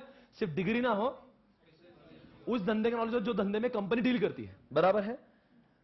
Knowledge, not having what? Interest किसमें? कंपनी में भी नहीं, एचसी में भी नहीं, और एससी में भी नहीं, मतलब होल्डिंग में भी नहीं और सब्सिडी में। डायरेक्टली इंडायरेक्टली, डायरेक्टली इंडायरेक्ट का मतलब समझता है क्या? उसके बिना है, उसकी बीवी बच्चों का, किसका भी नहीं। और उसमें एक छूट दी है जो आपके बुक में, जो मैंने पढ़ा नहीं ना, उसके बाद वाला एक लाइन पढ़ो, कुछ तो 0.5% कुछ लिखा होगा। ईसॉप कुछ दिख रहा है? ईसॉप और 0.5% ऐसा लिखा है। ये छूट दी है। छूट समझती है किस बात की? बोलो ना किस बात की? अगर ये आदमी का 0.5% तक अगर होल्डिंग होगा ना, बोलो ना प्लीज, चल सकता है। अरे इतना भी मत मारो यार, 0.5% कोई बात है, और वो भी उसको बेचारा को ईसॉप में, वो तो जबरदस्ती पिना है, ले ले भाई ले ले। ईसॉप तो क्या, वो तो लाभ, वो धन लाभ होता है। मैं नौकरी कर रहा हूं, मुझे ईसॉप मिल गया, तो वो that should not be the criteria on what? Criteria for disqualification. मतलब वो आदमी का क्या लिखा है? नॉट, बोलो ना क्या नॉट? बोल रहे भी नहीं आप। Not exceeding 0.5% paid up share capital under any scheme. Any scheme में क्या लिखा है? Formulated for allotment of shares of such employees including what? ESOP, और बाय वे ऑफ और qualification shall be deemed to be a person not having what? समझ गए क्या? देखो आइए इधर। और तीसरी बात क्या लिखी थी यहां पे? नॉट हैविंग, इधर देखना स्क्रीन पे, not having direct and what? Indirect relation with what? Director, promoter. ये बात यहां पे रुक जाना, मतलब वो रिश्तेदार नहीं, रिलेटेड मतलब रिलेटेड पार्टी, मतलब रिश्तेदार। इन होल्डिंग, और क्या लिखा है? ऑब्लिक लिखा है, रिलेटेड इनडायरेक्टली होल्डिंग के साथ में, कंपनी के साथ में, सब्सिडी के साथ में कोई भी व्यवहारिक नहीं है। व्यवहार मतलब होल्डिंग कंपनी का खून का रिश्ता कैसे हो सकता है? कंपनी के साथ में रिश्ता मतलब क्या बोलते हैं आप? मतलब रिश्ता, कंपनी का तो कोई रिश्ता, मतलब रिलायंस मेरा भाई है, ऐसे तो रिलायंस के साथ में रिश्ता मतलब क्या होगा भाई? एक तो मैं सप्लायर है, मैं बायर हूं, या फिर मैं उनका फाइनेंसर हूं, या मेरे वो डेटर है, कुछ भी ऐसा। पर कब? 2 साल में लिखा है। कौन से 2 साल? Before and after. और क्या लिखा है जरा देखिए ऊपर, ये सेक्शन मेरा खत्म हो, क्या लिखा है? No CG permission is required if it is not exceeding A and B. मतलब आप इस लिमिट या इसके डबल तक की लिमिट, या ये अगर हुआ है तो कितना भी दे सकते हो। पर मान लो ये भी नहीं है, वो आदमी का क्वालिफिकेशन तो दूर ही है, कुछ भी नहीं है, वो फालतू है, 12th पास है एक, और आप क्या कर रहे हो? इससे डबल डबल भी दे रहे हो, डबल से भी ज्यादा दे रहे हो, तो बोलो ना फिर तो सीजी। अब दूसरा एक सवाल प्लीज सुनना। मान लीजिए आप इससे, आप क्या कर रहे हो यहां पे 80, उसका स्लैब है मान लो 60 लाख का, आप उसको 150 लाख दे रहे हो। मेरा सवाल सुनना, कितने दे रहे हो? अरे यार उसका स्लैब कितना? 60 लाख, तो 150 लाख दे, मतलब डबल की भी ऊपर हो गया। तो एक्चुअली आप क्या बोलेंगे? सर सीजी का परमिशन, एग्जामिनेशन में ऐसा मत बोलना, सीजी का परमिशन लगेगा provided he is not professionally capable. समझा क्या मैं क्या बोल रहा हूं? एग्जामिनेशन में ऐसा नहीं बोलेंगे, ये भी ऐसा नहीं बोलेंगे, वो बोलेंगे ये आदमी है सीए से, बहुत होशियार है, और वो इस लैबोरेट का है, उसको इतने पैसे दे रहे। मैं आपको समझा रहा हूं, एक केस स्टडी मैं निर्माण कर रहा हूं, आप जवाब देना। वो सीएस है, हैविंग एक्सटेंसिव नॉलेज, और उसका इफेक्टिव कैपिटल उस कंपनी का है 98 करोड़। कितना? और उसको सैलरी दे रहे हो लोग 2 करोड़ की। तो आप क्या बोलेंगे उसको? 95 कितना बोला मैंने इफेक्टिव कैपिटल? तो मतलब वो ईस्ट लैबरेट के पैदा हुआ, तो उसको कितना मिलना यार? तो 84 तक तो ओआर से हो जाएगा, पर वो तो ओआर के भी ऊपर है। फिर वो डबल गया तो एसआर, पर ये डबल की भी ऊपर का है, बिकॉज मैंने कितना बोला उसको? 2 करोड़। फिर आप बोलेंगे उसको सीजी लगे, आप ऐसा नहीं बोलना। सीजी लगता था अगर ये हौला सीएस और एक्सटेंसिव नॉलेज नहीं रखता।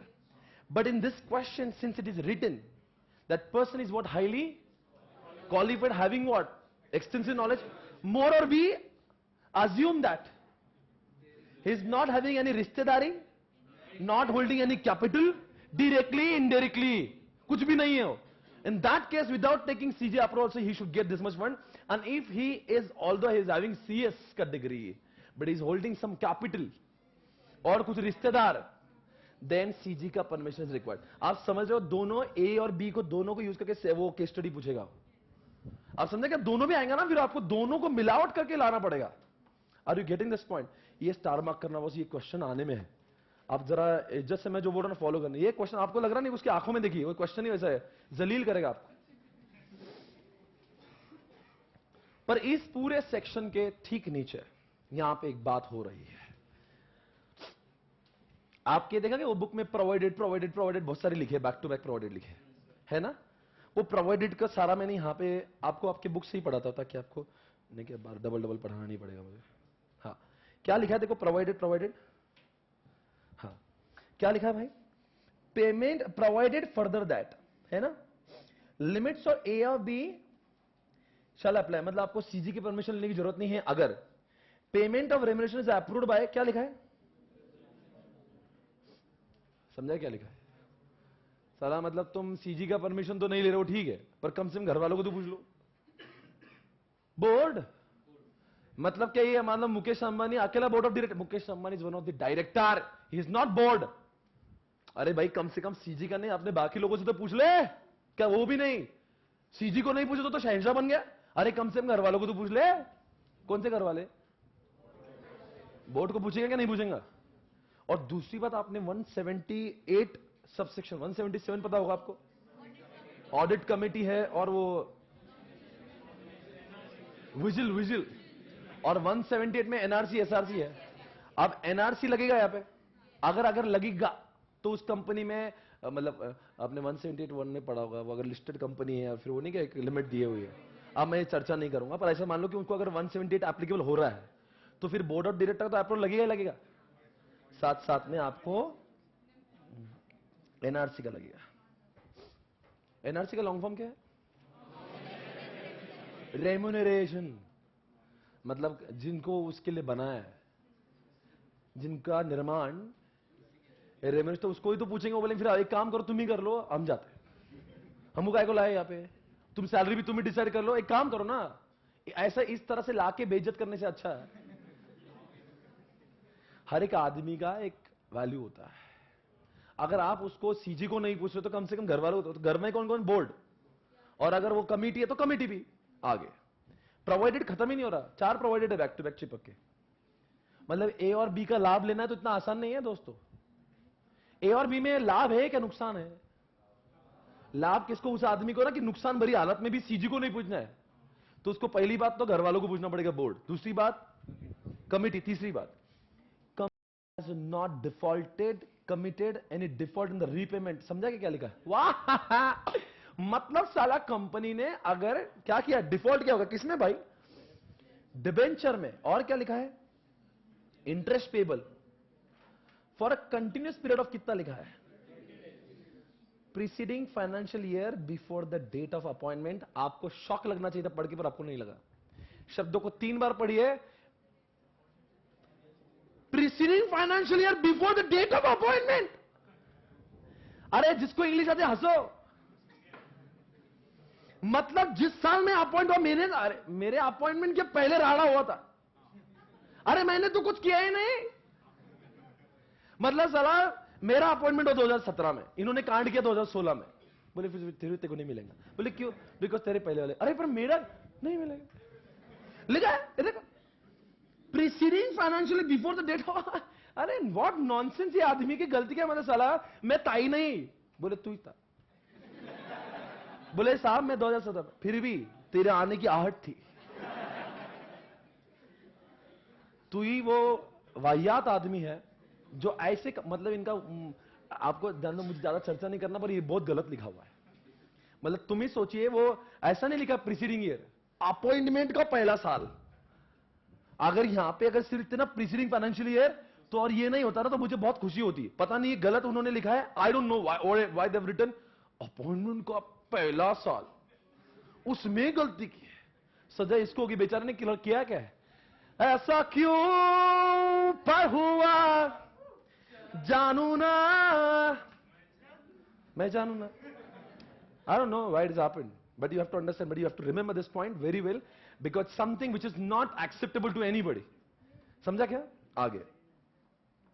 And in case of default, the company obtains, ये बहुत सही लिखा है, सिक्योर क्रेडिटर का अप्रूवल है। मतलब अगर मान लो जिस आदमी का पैसा नहीं दिया था, वो आदमी बोला ठीक है यार मुझे कोई प्रॉब्लम नहीं, मतलब वो क्रेडिटर बोला ठीक है यार चलता, ये कंपनी बहुत अच्छी है, अगर एक 30 दिन अगर नहीं भी दिया होगा तो मुझे कोई आपत्ति नहीं, तुम क्यों जबरदस्ती, मतलब जिसको पैसे लेना है वही बोल रहा है ठीक है यार नहीं दिया, तुम उसके सैलरी बता रहा हो, वो आदमी अच्छा है, वो हो गया होगा कभी गलती से, उसको मत मतलब कौन हाँ बोल रहा है, मतलब जिसका इंटरेस्ट डूब गया या जिसको टाइम पे वो खुश है, बोले कोई बात नहीं अपने ही लोग है, अपने में इतना तो चलता ही है। फॉर द प्रपोज रेम्यूनरेशन, ठीक है उसका मतलब उतना ही है। एन ऑर्डिनरी रिजोल्यूशन और स्पेशल रिजोल्यूशन इज पास्ड, आगे बढ़ रहा हूं मैं पॉइंट 3 पे, एज द केस में बी और has been passed for the payment of remuneration as per the limit A. एक बताओ ए में ओ आर कब, लिमिट के अंदर, डबल हुआ तो ऐसा। और special resolution has been passed for the payment of remuneration as per B. आपको अब समझ गए एक बात का खुलासा हुआ है क्या, जब भी बी करना है वो आदमी ने 5-6 कंडीशन सेटिस्फाइड कर दी, वो प्रोफेशनल है, वो रिश्तेदार नहीं है, नॉलेज रखता है और फलाना फलाना है, तो उस आदमी को बगैर सीजी का जरूर दे सकते, पर आपको क्या पास करना पड़ेगा, मतलब बी में आपको क्या पास करना पड़ेगा, कंपल्सरी। समझा क्या लिखा है, SR at the general meeting of the company for a period of what not exceeding, क्या लिखा है, मतलब एक बार ओआर एसआर पास हो तो वो आदमी 3 साल तक उसका, मतलब 3 साल कंपनी घाटे में भी जाती रही, समझा क्या, तभी उसको रेम्यूनरेशन बगैर सीजी के परमिशन का मिलता रहेगा। नहीं समझा, कुछ लोगों को समझा नहीं मैं क्या बोल रहा हूं। अरे 2017 में अगर वो एसआर पास हो गया,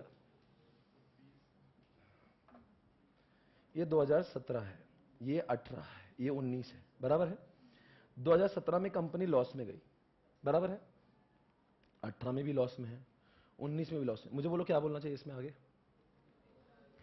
इस साल एसआर पास हो गया या जो अगर ओआर तो ओआर पास हो गया, तो बोलते हैं अभी बार बार हर साल वही मत करो, अभी एक बार लोगों ने बोल दिया ना इसको दे सकते हैं, तुम 18 में अगर 19 में अगर नहीं भी किया तुमने एसआर ओआर, तभी भी बगैर सीजी के परमिशन के काम हो सकता है। Is it okay? ये एक एक चीज आपको लगता नहीं, बड़ा वाहियात टाइप का सेक्शन आपके सामने, इट्स वेरी इंपॉर्टेंट। ये कितना कुछ पूछने ऐसा है, वो पूछेगा ये ऐसा केस स्टडी डाल देगा आपके सामने, बोले 17 में किया उन्होंने, 18-19 में नहीं किया, ऐसे चलेंगे भाई आगे नेक्स्ट। और लॉ में आपको पता नहीं क्या नहीं पूछते, क्वेश्चंस नहीं पूछते वो, मतलब ऐसा ये कोई इसका का सब्जेक्ट नहीं, write down the characteristics feature, ऐसा नहीं, ये पूरा प्योर, तो एक पॉइंट को मुद्दा बना सकते हैं। और statement along with the notice, एक बात पूछो, इसको लॉसेस भरी हालात में सैलरी देना है, ओआर एसआर पास करना, कुछ तो भी करना, उसके लिए नोटिस जाएगी, किस बात की नोटिस, कि ऐसा ऐसा फलाना फलाना कंपनी सफरिंग फ्रॉम लॉसेस, इन लोगों को पैसा देना है और आप सब आ जाओ, ये नोटिस रही। बस उस नोटिस में जब लोग आएंगे तो लोग क्या बोलेंगे, हमको कुछ तो बताओ क्या चालू है, तो उस नोटिस में क्या क्या लिख देना पड़ेगा मालूम क्या, कौन से लोग हैं, कितनी सैलरी देना है, पहले सैलरी कितनी थी, अभी कितनी देना है, कंपनी लॉसेस में गई तो क्यों गई, लॉसेस से ऊपर आने के लिए कंपनी ने क्या एक्शन लिए, नहीं समझ में आ रहा। अरे शेयर होल्डर आके क्या तुम्हारा तमाशा देखेगा क्या यहाँ पे, वो बोलेगा मुझे घर पे नोटिस में भेजो कि तुम्हारे कंपनी में अगर लॉसेस हुए हैं तो क्यों हुआ है, और लॉसेस होने के बावजूद भी इस आदमी को सैलरी क्यों दे रहे हैं, कुछ बताओ। हाँ ठीक है सीजी की परमिशन नहीं लेंगे, पर मुझे तो बताओ, मैं आ रहा वोटिंग देने आ रहा हूं मैं, तो मुझे आई शुड बी इन्फॉर्म था कि मैं 21 दिन पहले 14 दिन पहले जब भी नोटिस, आपको पता है ना 21 दिन पहले नोटिस आता है, तो तब तक मैं थोड़ा होमवर्क करके आ जाऊंगा, तो वो सब डिटेल्स देंगे उसको, ठीक है ना। बताओ कितने प्रोवाइडेड में पॉइंट्स पढ़े आपने, मेरे आंखों से देखो 5-6 हो गए अंदर अंदर, जरा मैं आपको सिर्फ रिवाइज कर रहा हूं। ऐसे क्या बोल रहा है कि बोर्ड का अप्रूवल लेना चाहिए, एक मिनट प्लीज देखिए, लास्ट 2 मिनट। हाँ 178 क्या 178? उसके बाद में 30 दिन तक कंपनी ने डिफॉल्ट नहीं किया। डिफॉल्ट भी करा होगा तभी भी कोई प्रॉब्लम नहीं अगर उसके सिक्योर क्रेडिटर ने हां बोल दिया होगा। एक बार रिजोल्यूशन पास हुआ, इसका मतलब 4 साल नहीं चलेगा। नहीं तो बोलेंगे प्रोवाइडेड क्यों लिखा है, मतलब 3 साल तक ही चलेगा। ऐसा नहीं कि अब जिंदगी के साथ भी और बाद में, एक बार रिजोल्यूशन पास हो गया जिंदगी और उसको देते रहो, ऐसा नहीं। 3 साल के बाद में और आपको एसआर ओआर पास करना पड़ेगा। और डिटेल रेम्यूनरेशन जो साथ में, जॉब प्रोफाइल क्या था, प्रपोज रेम्यूनरेशन कितना है, क्यों लॉस में गई, क्या एक्शन, ये सारी बातें किसके साथ में लिख के भेजना पड़ेगी। Is it okay? आप बताइए क्या क्या पढ़ा आपने 170? अभी खत्म हो गया, एक बार रिवाइज करेंगे लास्ट 1 मिनट। एक बता दो क्या पढ़ा आपने। चलो आज का लेक्चर हम लोग समाप्त कर रहे हैं, सिर्फ जो हुआ बस 5 मिनट रिवाइज करेंगे क्योंकि आपको कल आना है। वो किस चीज के लिए? नए सेक्शंस के लिए। इसकी याद है नहीं, पर जब कल मैं वापस पढ़ाऊंगा ना तो ये भी वापस रिवाइज करूंगा पहले 5-10 मिनट, ताकि आपको घर पे नहीं पढ़ना है। आप बताएंगे मैंने आज को ब्रेक के बाद में क्या पढ़ाया आपको? सर आपने पहले तो चैप्टर 3 का पढ़ाया था, याद करो। राखी जी को हमने बुलाया था, फटाफट याद करो बगैर देखे। देखो हम लोग रिकॉल कर रहे हैं कि रीरीड कर रहे हैं? रिकॉल में किताबें सामने होना चाहिए क्या? नहीं। Very good. बताओ बच्चों क्या हुआ, किसको निकालना किसको था? डायरेक्टर को निकालना है तो स्पेशल नोटिस कौन देगा? कोई भी आदमी जो मेंबर है किसको देगा? और कंपनी स्पेशल नोटिस देगी। डायरेक्टर को रोना है, रो सकता है। रोना टाइम पे किया तो नोटिस के साथ में, रोना टाइम पे नहीं किया तो डिडॉप्ट करेगी। पर कभी कभी ये आदमी, ये महिला नीडलेस पब्लिसिटी चाह रहा है, बेबुनियाद बातें कर रहा है, कुछ भी बदसलूकी कर रहा है, बोलो आगे, तो फिर वो ना रीड आउट करेंगे ना भेजेंगे। ये चैप्टर 3 का अमेंडमेंट खत्म। चैप्टर 4 अरे देखा है, बताओ चैप्टर 4 में आपने क्या पढ़ा था? दुनिया में मित्र, बोलो ना क्या हो रहा है? लॉसेस भरी हालात में एक तो लॉसेस होते हैं या तो इनएडिक्वेट प्रॉफिट होता है। गाइस एवरीबॉडी, ये बात तो बोलना भूल गया, जो पुराना बी था ना वो 2.5% ऑफ इफेक्टिव कैपिटल था, वो तो बंद ही हो गया, नया बी पैदा हुआ है। अच्छा अगर आपको पुराना बी याद नहीं है तो वेरी गुड, ऑसम। इससे बड़े मतलब क्या ओवरराइड करने की जरूरत नहीं, कुछ था ही नहीं। Very good. बी मालूम नहीं था ना बेटा, ऑसम। इससे अच्छी तो कोई बात है, इट्स गुड। जिसको मालूम था वो लोग बेवकूफ है। सुनो, तो इसमें ए लिखा है, बी लिखा है। बताओ ए और बी के लिमिट के अंदर तो सीजी की परमिशन लगेगी? अरे लगेगी क्या नहीं लगेगी? ए में बोलो क्या लिखा है? अगर उसका इफेक्टिव कैपिटल नेगेटिव होगा या 5 करोड़ से अंदर होगा तो पर एनम पर पर्सन 60 लाख देंगे, 100 करोड़ तक 84 लाख देंगे पर पर्सन पर एनम। अगर वो 250 करोड़ तक है तो 120 लाख देंगे पर पर्सन पर एनम। और 250 करोड़ से ऊपर का अगर इफेक्टिव कैपिटल होगा तो 120 लाख प्लस 0.01 इफेक्टिव कैपिटल जितना ऊपर का। यस, आगे इसके डबल जाना। नहीं रुकिए, हाउली हो गया। अगर इतना ही देना तो ओआर, इससे डबल जाना है।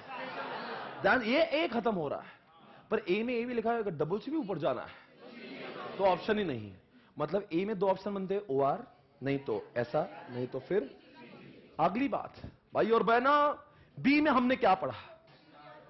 अगर वो बोलते चलो वो आदमी प्रोफेशनल है, उसका नॉलेज बहुत ज्यादा है, वो ग्रेजुएट मतलब, हाँ कोई डायरेक्टली इनडायरेक्टली कंपनी में, उसके होल्डिंग में, उसके सब्सिडरी में कोई भी कैपिटल नहीं लेता। उसका एक्सेप्शन दिया हुआ है ईसॉप में या कोई और स्कीम में 0.5% तक का अगर कैपिटल होगा तो कोई प्रॉब्लम नहीं है, राइट है। और बात इतने से खत्म नहीं होता, वो प्रमोटर और डायरेक्टर का रिश्तेदार ना हो। इतना ही नहीं, कंपनी होल्डिंग सब्सिडी में कोई भी तरीके का उसका व्यवहारिक ट्रांजैक्शन कुछ नहीं होना चाहिए। समझ में आ रहा है ना? उसका सप्लाई, डेटा, क्रेडिटर कुछ भी नहीं होना चाहिए, ना फाइनेंसर होना चाहिए। वो भी 2 साल पहले था और 2 साल बाद में था। अपॉइंटमेंट किया तो फिर वो बी का चांस नहीं ले सकता। तो अगर ये कंडीशन सारी फुलफिल हो जाती है तो वो बी का चांस, मतलब सीजी के परमिशन की जरूरत। पर बात यहां पे सीमित नहीं होती बच्चों। प्रोवाइडेड करके तो 6 बार तो बजा दिए। उन्होंने बोला ए और बी का लाभ लेना चाहते हो तो इतना आसान नहीं है, मामला बहुत कठिन है। भाई और बहनों, इसको पहले तो बोर्ड रिजोल्यूशन पास करना हो। एक नहीं और ऐसा तो ठीक है, पहले तो बोर्ड, अगर एनआरसी है 178 सबसेक्शन 1 है तो एनआरसी भी। तीसरी बात, जो अगर ये रिजोल्यूशन पास किया है वो 3 सालों से ज्यादा नहीं चलेगा। चौथी बात, जब नोटिस भेजी जाएगी तो नोटिस में पूरा लिखा होना चाहिए कि आखिर इसको क्या सैलरी लॉसेस भरे हालात में क्यों दे रहे, आखिर क्या है उसका जॉब प्रोफाइल क्या है। और एक बात, अगर कंपनी ने 30 दिनों तक अगर डिबेंचर होल्डर का पैसा नहीं दिया होगा, डिपॉजिट होल्डर्स का नहीं दिया होगा, या अन्यथा उसका इंटरेस्ट भी 30 दिनों तक नहीं चुकाया होगा, तो इस सेवा का लाभ नहीं मिलेगा। पर मिल सकता है अगर वो सिक्योर क्रेडिटर कोई आपत्ति नहीं जता रहा, वो बोला ठीक है कोई बात नहीं, सो के मुझे प्रॉब्लम है, तुम्हें क्या इतनी मस्ती है। तो ऐसे सारे केसेस में सीजी की परमिशन की जरूरत, रुकना एक मिनट, सेक्शन आज 125(1) पढ़ा, बोलो जल्दी से। 125 सब सेक्शन 1 में इस फंड का निर्माण भारत सरकार करेगा। सब सेक्शन 2 में बच्चों यहां पे लिखेंगे इसमें पैसे कौन से आएंगे। सब सेक्शन 3 में लिखा इसके पैसों का इस्तेमाल कहां कहां किया जाएगा। सब सेक्शन 4 में लिखा if any person wants to claim he can claim with the what proper procedure along with the proper documents। Sub section 5 में लिखा to run this fund, to manage this fund, government can what create an authority which consists one chairperson, one CEO and 7 other members। Subsection 6 says what? Central government इसके बारे में rules बना सकता है। साथ में लिखा है what ever furniture officer offices employees will be provided by कौन? सीजी। सबसेक्शन 8 सेज इसका books of accounts will be maintain since it is the property of government. Section 9 says इसका अगर किसी इंसान को पैसा खर्च करना तो वो सबसेक्शन 5 वाला चाहिए और वो उन्हीं मुद्दों पर खर्चा कर जो सबसेक्शन 3 वाला होगा। भाई और बहनों 9 में लिखा था इसका, नहीं 10 में लिखा ऑडिट होना चाहिए, कौन करेगा? और 11 में लिखा सीजी को जाएगा और सीजी बाद में पार्लियामेंट को लाएगा। इसके पहले आज शुरुआती दौर में आज पहले 1 घंटा हमने जो इसकी बात की थी वो डिविडेंड की बात की थी। भाई और बहनों बताएंगे पहले 5 दिन में कहा जाएगा, उसके बाद में 30 दिनों के अंदर उस इंसान को मिलना चाहिए, नहीं मिला 18% का बैच देना पड़ेगा, उस आदमी को 2 साल की सजा होगी और हर रोज 1000 रुपए का जुर्माना हो सकता है। पर 30 दिन हो गए वो आदमी नहीं आया, अगले 7 दिन में अनपेड डिविडेंड अकाउंट में जाएगा और बताओ 90 दिनों के अंदर भी वो आदमी नहीं आया तो वेबसाइट में अपनी हो या गवर्नमेंट की हो वहां पे लिखना पड़ेगा ये लोग हैं इन्होंने पैसे अपना क्लेम नहीं किया। If that person does not claim within 7 years also, then the funds which are there in the unpaid dividend account will be credited in the account of Investor Education Protection Fund। पर आज नया मुद्दा सामने आया, अगर 7 सालों तक ये आदमी अपना डिविडेंड लेने में नाकामयाब और असफल रहा तो इसके 7 सालों तक 16, 17, 18, 19, 20, 21, 22, 23 तक भी इसने डिविडेंड डिक्लेयर करते रहे और ये नहीं लेता, ये हौलत 7 सालों तक नहीं आया तो हम कहेंगे जैसे डिविडेंड की बात लगी थी इसके शेयर होल्डर्स भी, शेयर्स भी अब IEPF में चले जाएंगे। क्या आज हमने इतना ही पढ़ा था? आई होप यू अंडरस्टूड एवरीथिंग। अब जरा एक बात, इसके अगले जो जितने लोग YouTube पे देख रहे हैं इसके अगले सेशंस आपको नीचे दिख रहे होंगे, हर रोज मैं अपलोड करूंगा और आप लोग ये याद रखना अब आपको घर पे नहीं पढ़ना, ठीक है ना? और दूसरी बात रोज ये किताब लेकर आना, ठीक है ना? और अगर आप मिस करोगे तो आपको ये प्रॉब्लम आज नहीं होगी, जिस दिन लॉ का पेपर आएगा उस दिन आपको यही टेंशन रहेगा कि मेरा अमेंडमेंट नहीं हुआ। तो अगर आप निश्चिंत रहना चाहते हो तो इज्जत से रोज आना, ठीक है ना? वैसे भी दोपहर का टाइम आपके लिए सोने का होता है, यहां पे यूटिलाइज हो रहा है। इधर देखो मेरे पास में तीसरी बात एक बहुत काम की है, जो मैंने चार्ट्स के बारे में डिस्कशन किया है वो डाउनलोड करिए, अपने मोबाइल में यूज कर सकते हो, बहुत काम की चीज है। और एक बात, लॉ का रिवीजन लेक्चर होने जा रहा है which is applicable for May 17। ये रिवीजन नहीं अमेंडमेंट है, जिसमें मैं तकरीबन 9 घंटों में 5 घंटे कॉर्पोरेट लॉ, 5.5-6 घंटे और 3 घंटे अलाइड लॉ में एंटायर पोर्शन में खत्म करूंगा। समझ में आ रहा है? 9 घंटों के भीतर YouTube पे जो लोग देख रहे हैं आपको नीचे दिखता रहेगा मेरा रिवीजन लेक्चर आ रहा है। और जो लोग आप मतलब अभी आपके लेके 4-5 दिनों बाद जैसे ही अमेंडमेंट हो जाएंगे उसके बाद में हम लोग रिवीजन लेक्चर शूट करेंगे ताकि जो भी आपने पढ़ा है मैं उसको रिवाइज मेरे द्वारा करवा लूंगा। तो entire portion of law will be revise just in what 9 to 10 hours, पूरा खत्म कर देंगे। ओके फाइन, वो उसमें तो बहुत मजा आता है, पूरा law will be revise. I hope you understood everything, you enjoyed, you understood everybody. Thank you guys, bye bye bye bye. YouTube अब बंद कर देना।